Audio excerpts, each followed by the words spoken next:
I'm Sarah Lacey. And I'm Paul Carr. And welcome to Why Is This News?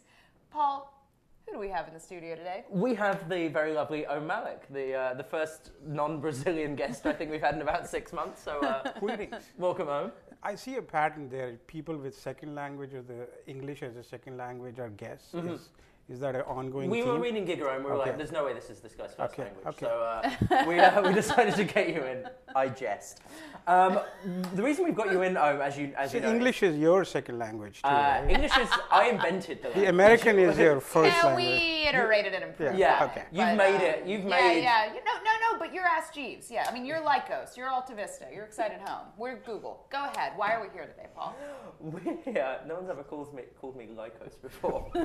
I suspect it'll happen a lot in the future. 40% We're of going our to get audience 45 doesn't even get minutes the in reference. before we know the topic of the show. The topic is, so a new site has come out. Some of the guys who were at the LA Times, I believe, have founded a site called Ebyline, which is supposed to be the answer to these content farm sites, sites like Associated Content. It's a site where freelancers can pitch to editors, and then can also syndicate their work. It's basically an upmarket Elance. Correct. And to get in, writers. to be able to use it, you have to have been either invited in by an existing publication as part of it, or you have to pass some sort of arbitrary test. They don't necessarily explain particularly well. So I guess what I wanted to know, Om, is this something that you could see yourself as an editor? Would you use a site like this? Probably not. Okay, then we're Why? done. So this is, I think, the extension of the old model, except you're putting it on the internet. You're not really doing anything different. It's not unique. I'm not sure what I get out of it, right? Like, if there are certain kind of writers I want, I can reach out to them. I can find them, or I can get to them.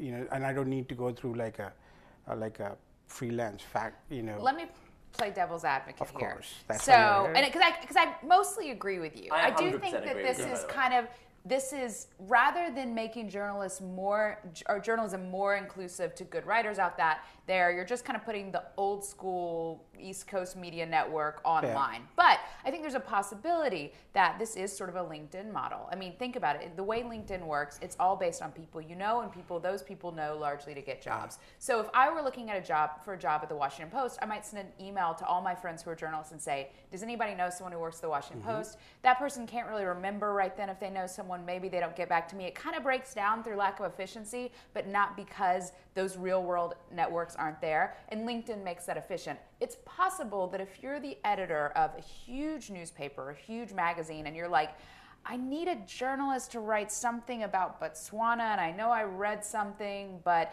the efficiency can translate to more jobs. Well, you've stated your point.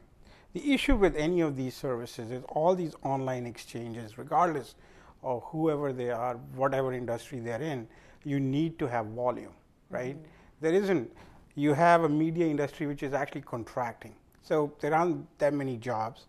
There aren't that many writing opportunities. There aren't as many transactions happening on the system. So it may be an interesting idea. Is it an interesting, viable business? Probably not. Yeah, so I don't you think can't I you agree can't with you really there. see. I mean, why would I use them again and again when I found a writer who's a good freelancer? It's like, okay, come on over. Well, It's kind of the Match.com problem. Either Like, it works yeah, for you and you get married and you hook never up and use you're it done, again, right? or it doesn't work for you and you're like, screw this. And also, well, I mean, you do, unlike with Match.com, you do perhaps want multiple writers. You probably... Well, I think that's your dating life. Yeah, especially I mean, I was going to say, I'm speaking for me, I go back again and again and again. I just tell them I'm looking for a long-term relationship. Can I interrupt you for 1 minute Please. talking about his dating life? I urge you. Can you do like 10 tips for a great dating life on TechCrunch this weekend? I mean, I think there's a lot of people who would really find it useful. I You can write about it in 4,000 words, 5,000 words. I think We're his all only good. tip would be fake an English accent. That's how you Yeah. get most of your dates, isn't it? Yeah, I'm actually Belgian. I'm like Robin Waters. This isn't my normal accent. Yeah, Really? you just turn on this accent and it's incredible. You find that with your accent? Not really. Similar situation. Back to the matter in hand. There's moving more away, of us, right? So. moving away from my dating life for a second and back to. So I guess another question is, broadening out. We've seen these content farms. We've seen the rise of associated content, things like that. Is it compared to when you guys were coming up as journalists, when I was coming up even, which was not that long ago because I thought I was going to be a lawyer. is it better now? Do Would you journalists rather be coming up now Yeah. versus when you did? Do they have better opportunities thanks to these, or is it? It's a pretty hard one to say. I can't answer that question, because I'm not coming up right now, so it's very tough. Though I do find that You today, wish you were, though. no, if I am, let's say, Liz Gaines or Jason Kincaid, two of the younger writers, one on my team, one on yours, Jason Kincaid being more badass. More on Because TechCrunch. he's on TechCrunch, yes. Isn't that a great opportunity? Didn't go to journalism school. They just wanted to be writers, both of them, and they both proved with their skills, right? They didn't need to go through a process of going through school, trying to go through this network of things.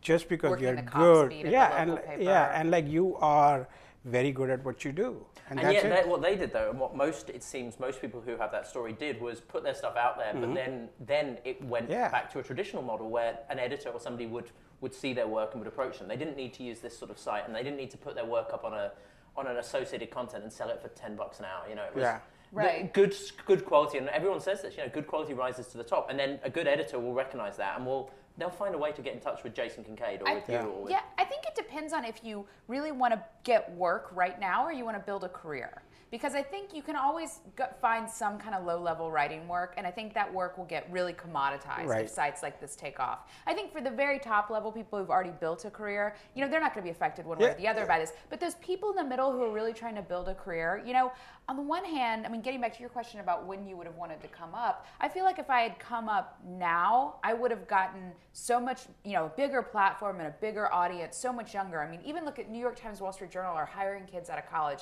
which didn't happen when I was entering media. But then again, I kind of think my 10 years of struggle is part of what made me a good journalist, having to get noticed. In a way, I don't want the system to be too efficient. Well, and there is more opportunities to succeed, and there is more opportunities to fail, right? So this is a pretty transparent media world now. You're either good or you're bad, and people see it. So if you're good, you're going to succeed. If you're bad, you're going to fail. And unfortunately, you can be freelancer and you can join a network and you can go through a service. Does it really matter? What really matters is how well do you know the beat, how engaged you are, and and how hard you work. Yeah. Well, it's just hard work. Yeah, It's talent, all it's of us. such a grind. I think we can agree that most of the people in the new media, which is our company, your company, we do work a lot. Everybody's working 16, 18 hours a day. So it's not like it just is. It's just all this stuff is just landing in our laps. It's just like you have to work for it. I think so. If you are the early stage, journalist who are trying to make a name for yourself, it will take a lot of hard work. I think there's more opportunities, but it's harder to get noticed also. Well, we're out of time, but sorry to talk over you, but you guys have to get back to work. I don't have a job. I can sit and talk here all day. You guys have work to do. This stuff doesn't write itself. So, but thanks very much for joining us. Thank you, Paul. Thank you, Sarah. Thank you, and join us next week on Why Is This News?